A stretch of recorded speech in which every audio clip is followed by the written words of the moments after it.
झमाझम बारिश हो रही थी।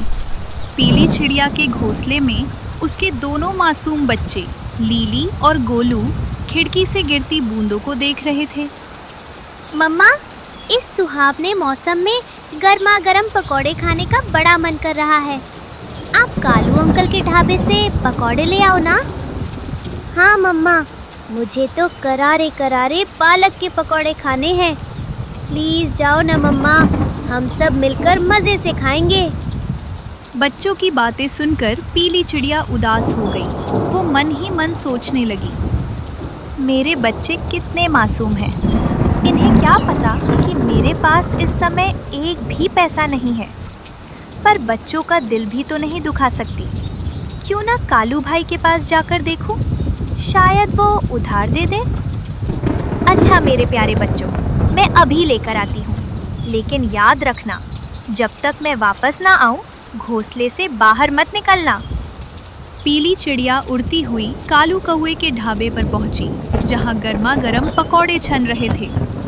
हाँ चिड़िया बहन, बोलो कितने के पकौड़े चाहिए, 20 रुपए के या 50 रुपए के? कालू भाई, असल में बात ये है कि बच्चे पकौड़े खाने की जिद कर रहे हैं। इस समय मेरे पास पैसे नहीं हैं। क्या मुझे थोड़े से पकौड़े उधार मिल सकते हैं? जैसे ही पैसे आएंगे मैं आपका एक एक पैसा चुका दूंगी।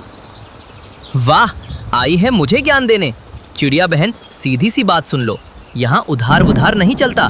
तुम्हारे जैसी अगर 10 चिड़िया रोज आ गईं, तो मुझे पकौड़े बेचने की जगह हाथ में कटोरा लेकर भीख मांगनी पड़ेगी। पैसे लाओ और पकौड़े ले जाओ। कालू की कड़वी बातें सुनकर पीली चिड़िया मायूस हो गई और वहां से लौट आई।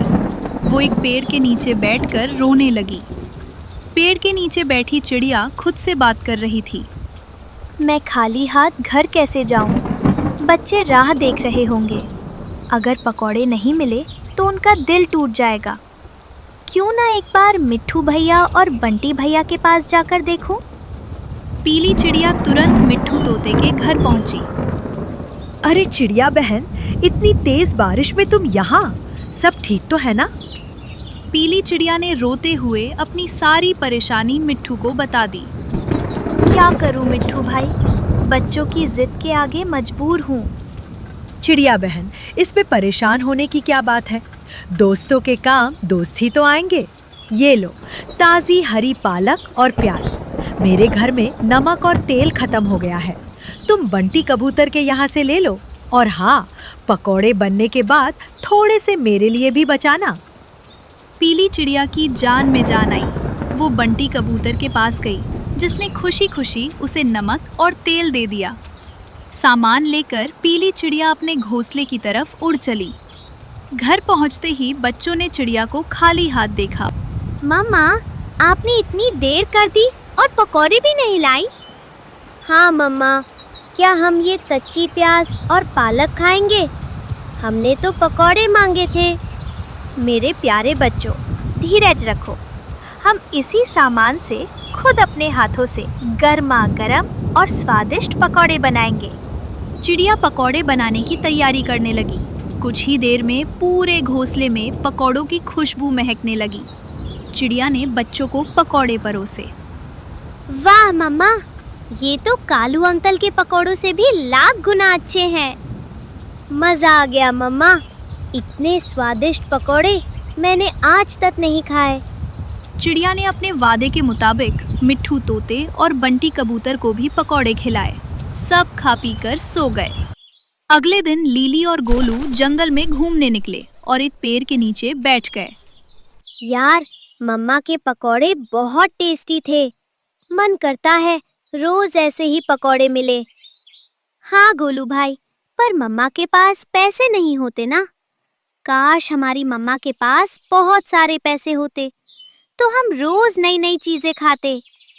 बच्चों की मासूम बातें सुनकर अचानक वहां एक चमचमाती रोशनी हुई और जादूगर उल्लू बाबा प्रकट हुए। डरो मत बच्चों, मैंने तुम दोनों की सारी बातें सुन ली हैं। तुम दोनों बहुत अच्छे और सीधे बच्चे हो। ये लो, एक जादू की छड़ी। इससे तुम जो भी खाने की चीज मांगोगे वो तुरंत हाजिर हो जाएगी। ऐसा कहकर जादूगर उल्लू हवा में गायब हो गए। दोनों बच्चों ने छड़ी का इम्तिहान लेने के लिए उससे पालक के पकौड़े मांगे और तुरंत ही उनके सामने पकौड़ों की थाली आ गई।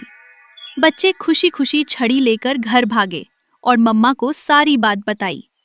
पीली चिड़िया ने उस जादुई छड़ी की मदद से जंगल के सभी गरीब और भूखे पक्षियों के लिए ढेर सारा खाना बनाया और सबकी मदद की।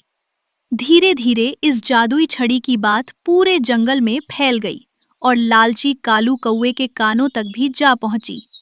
अच्छा, तो उस अदना सी चिड़िया के हाथ जादुई छड़ी लग गई है।